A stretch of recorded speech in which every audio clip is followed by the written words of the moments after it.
Tiếp xúcនឹងសួស្តីពុកម៉ែបងប្អូនបន្ទាប់ពីយើងទៅលេងទឹកម៉ែបងប្អូនយើងទិញម្ហូបត្រៀមទុករួចជាស្រេចណាពុកម៉ែបងប្អូនកុំឲ្យទៅកន្លែងលេងទឹកពិបាកពុកម៉ែបងប្អូនអើយហ្នឹងហើយទិញឲ្យរួចរាល់ទៅមានបកាមានមឹកមានងាវមានអីចឹងទៅម៉ែបងប្អូនដើម្បីត្រៀមទៅលេងទឹកថ្ងៃនេះណាពុកម៉ែបងប្អូននេះពុកម៉ែបងប្អូនអើយដល់ច្រកចូលហើយពុកម៉ែបងប្អូនណាហ្នឹងហើយកន្លែងយើងទៅលេងទឹកម៉ែបងប្អូនគឺកន្លែងឆ្នេរខ្សាច់សេសានខេត្តស្ទឹងត្រែងណាពុកម៉ែបងប្អូននេះទៅច្រើនអ្នកដែរបងប្អូនអើយហ្នឹងអ៊ីក៏ទៅបងប្អូនគឺនាំទៅលេងណាបងប្អូនហើយកូនចៅក្មួយទៅមុនហើយបងប្អូនទៅចាំតែកញ្ចុះមុន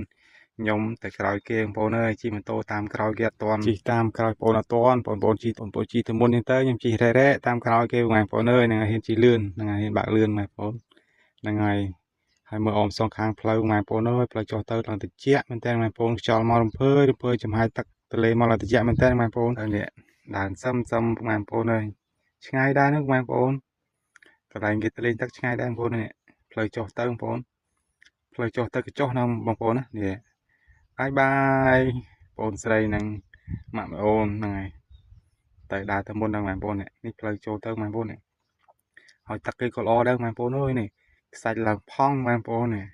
ហើយលេងសប្បាយហ្នឹងបងប្អូនអើយនេះទឹកឡើងត្រជាក់មែនតើបងប្អូនចំហាយទឹកមកឡើងត្រជាក់ថ្ងៃក្តៅបងប្អូនម៉ោង2បងប្អូនអើយម៉ោង2ប៉ុន្តែនៅតែត្រជាក់បងប្អូនហ្នឹងហើយទឹកក៏ត្រជាក់ល្អដែរបងប្អូននេះមកជុំគ្នាបងប្អូននេះច្រើនអ្នកបងប្អូនអើយនេះកញ្ចុះគេក៏ច្រើនប៉ុន្តែសូវមានមនុស្សស្មើនេះបងប្អូនតែ1ម៉ោង2អញ្ចឹងដល់ម៉ោង3ម៉ោង4បងប្អូនមនុស្សច្រើនមកលេងច្រើនអញ្ចឹងហ្នឹងហើយតិចទៀតបងប្អូនហ្នឹងហើយស្មើនេះរៀងស្ងាត់តិចប៉ុន្តែត្រជាក់ណាបងប្អូនបានស្បើអញ្ចឹងទៅកាន់តែត្រជាក់ទៀតបងប្អូននេះកន្លែងដេកកន្លែងអីឡើងមកឆ្ងាញ់បងប្អូននេះមួយទឹកហើយឡើងដេកបងប្អូនហ្នឹងហើយសប្បាយបងប្អូនអើយបងប្អូនគឺនាំមកលេងបងប្អូនអើយហ្នឹងហើយមកងាយបានមកលេងទេបងប្អូនអើយហ្នឹងហើយរវល់ការងារពេកបងប្អូនរវល់ការងារលក់ដូរអញ្ចឹងមានពេលដើរលេងទេបងប្អូនអើយបានចូលឆ្នាំហើយចូលឆ្នាំបានមកដើរលេងបងប្អូននេះជុំគ្នាហើយបងប្អូនមកអំហូបជុំខ្ញុំដើរគ្នាបងប្អូនមកមានអ្នកធ្វើនោះបងស្រីគេខាងចុងភៅបងប្អូនហ្នឹង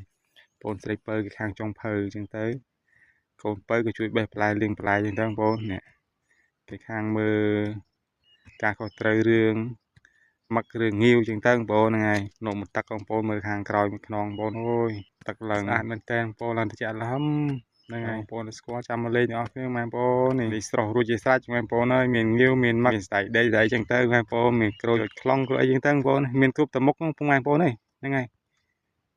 មានទឹកត្រីកោះកុងដើម្បីជ្រក់ពគាជ្រក់អីចឹងទៅនេះបងប្អូននេះម្ខាងទៀតបងប្អូននេះមកទឹកកថ្លាល្អមែនតើបងប្អូនអើយឡើងត្រជាក់មែនតើបងប្អូនអរគុណច្រើនបងប្អូននៅតាមដាននិងទស្សនាវីដេអូរបស់ខ្ញុំតាំងពីដើមដល់ចប់នៅមា